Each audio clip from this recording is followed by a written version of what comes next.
avons l'honneur d'être avec le Rav Chai Smadja, qui habite à Yerushalayim, Jérusalem.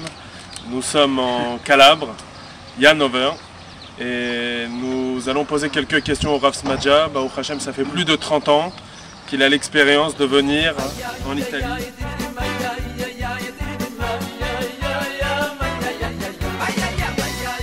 C'est le seul fruit qui est sur l'arbre pendant les 4 saisons. Cet étrog-là, bon, dans un mois et demi, vous allez voir un très très bel étrog. Il suffit de 15 jours, 3 semaines maximum, on aura de très très beaux étrogs.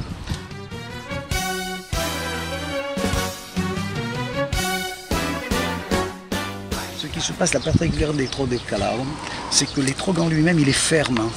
Il n'y a pas d'eau à l'intérieur. Et il peut durer une longévité environ de 4 mois. Il arrive à se transformer, il va perdre peut-être 2% peut-être de son poids, de son volume, mais ça s'arrête là.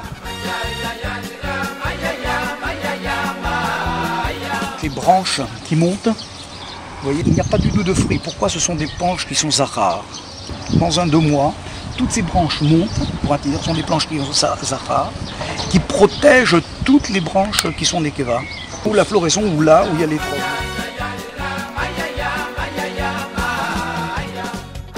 C'est comme un enfant, il y a toujours une grande difficulté. Chaque étrog pousse d'une façon, pour ainsi dire, pas comme les autres, il peut pousser d'une verticale, horizontale, perpendiculaire. Des fois, on peut rencontrer des fois des étrogim qui poussent horizontales, comme ça, horizontales. Et quand on le coupe, il n'a rien du tout. Et après quelques temps, on peut trouver que l'étrog il a été, pour ainsi dire, touché. Pourquoi il a été touché? Il y a des fois de la talle, de la rosée qui tombe sur l'étrog, sur les nervures, et avec le soleil brûle, il émissarève l'étrog. Il brûle l'étrog. C'est pourquoi, après la coupe, la certification rabbinique est importante au moment de la coupe, certifier que le champ est apte à être coupé, qu'il ne soit pas greffé, mais également vérifier étrog par étrog après la coupe, vérifier que l'étrog n'est pas chasser, que l'étrog est bien méoudar et apte pour faire une bracha sur l'étrog. Grâce à Dieu, nous faisons en sorte de travailler uniquement dans des champs qui sont traités. Reb Chaim Dahan a fait des études universitaires poussées en agronomie afin de traiter les pardécimes, que ce soit en Israël ou au Maroc. Il a développé différentes techniques afin de pouvoir optimiser la récolte.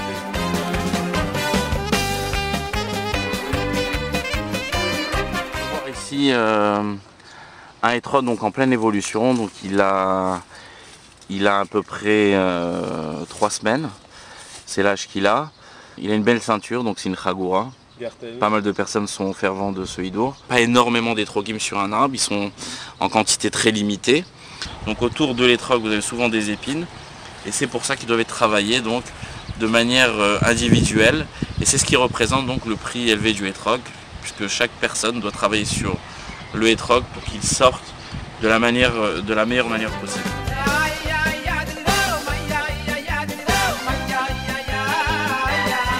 J'ai effectué une formation à ce niveau-là et je suis à même donc de traiter et de donner les différents traitements donc, concernant le étrog. Donc ça permet de limiter, voire d'éradiquer la maladie.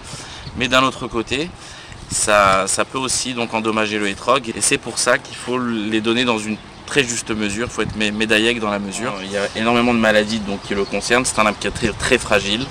C'est pour cela qu'il est amené à être greffé.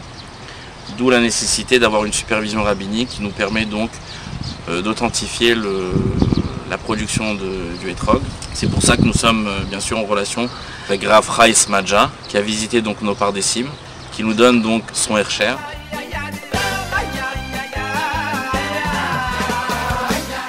Les étrogim en général ils sortent tous avec pitom. Il y a un effet qui se produit où le étrog généralement il tombe, chose qu'on ne rencontre pas au Maroc.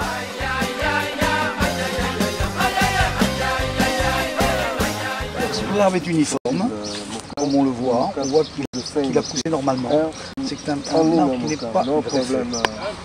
Comme vous pouvez voir, les champs ici, grâce à Dieu, ne sont pas mourkav et nous coupons uniquement dans des champs non mourkavim. Comme le Rabil le demande également, c'est bien d'être 2 personnes lors de la coupe. Donc je suis moi-même présent avec Repraim Dahan et nous faisons attention à chaque fois qu'un agriculteur coupe pour être présent afin qu'il y ait une aide.